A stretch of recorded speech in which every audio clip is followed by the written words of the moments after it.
Welcome back to my channel. আশা করি বন্ধুরা তোমরা সবাই খুব ভালো আছো আর আমরাও খুব ভালো আছি। আজকে তোমাদের সঙ্গে নিয়ে চলে এসেছি আমি আবার একটা নতুন রেসিপি। আমরা সবাই তো বিউলির ডালের বড়ি খেতে খুব ভালোবাসি। এটা কিন্তু শুধু বিউলির ডালের বড়ি, অনেক সময় মূলো দিয়ে হয়, তার সঙ্গে হয় চাল কুমড়ো দিয়ে, কিন্তু এটা কোনো রকম অন্য কিছু মেশানো নয়, শুধুমাত্র বিউলির ডালের বড়ি। বড়ি দিয়ে আজকে করব পোস্ত। চলো সেটা কীভাবে করছি তোমাদেরকে দেখিয়ে দিই। চলো, এখানে নিয়েছি আমি বিউলির ডালের বড়ি। বড়িগুলো কিন্তু খুব তরতাজা আর ফ্রেশ, আমাদের বাড়িতে দেয়া বড়িগুলো। আর গ্রীষ্মকালের দিনে আমাদের ঝিঙে পটল ঢ্যাঁড়স খেতে খেতে আমাদের আর ভালোই লাগছে না, তার জন্য আমি আজকে বড়ির পোস্ত তৈরি করছি।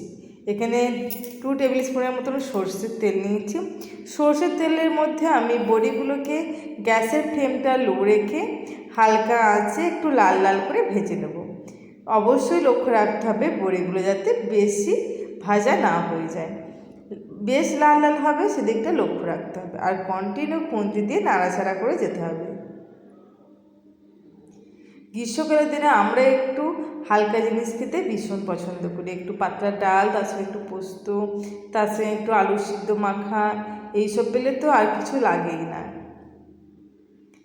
দেখো বড়িগুলো লাল হতে আরম্ভ করে দিয়েছে।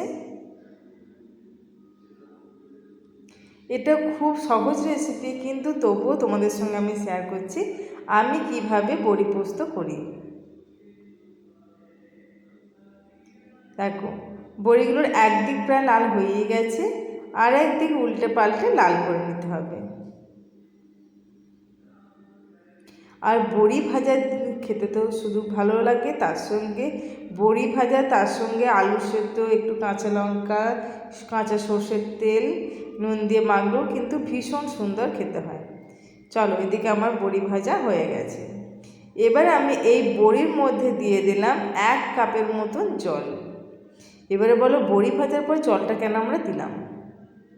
তার সঙ্গে দেবো অল্প একটু নুন, কারণ বড়িগুলো তো ভেজে শক্ত হয়ে গেছে, তাই সেই জন্য আমরা জলটা দিলাম যাতে বড়িগুলো নরম হয়।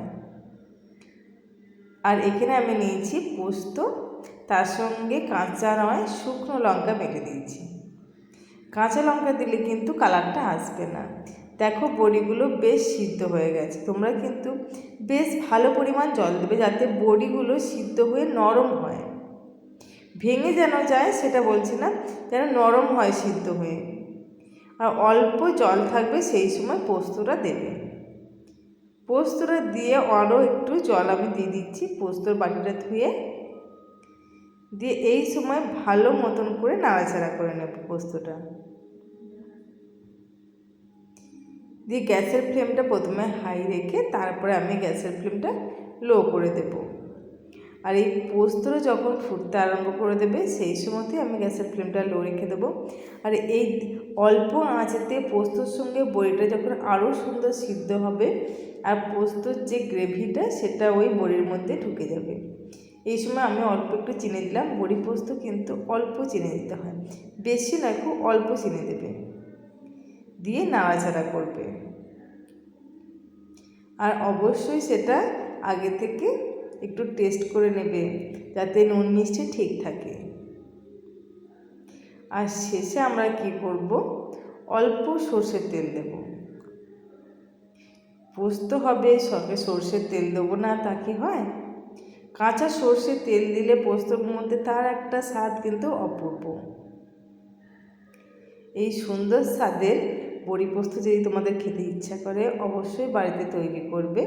বিউলির ডালের বড়ি দিয়ে পোস্ত, দেখবে গরম ভাতের সঙ্গে পাতলা ডাল, একটু আলু সিদ্ধ মাখা, খুব খেতে ভালো লাগবে।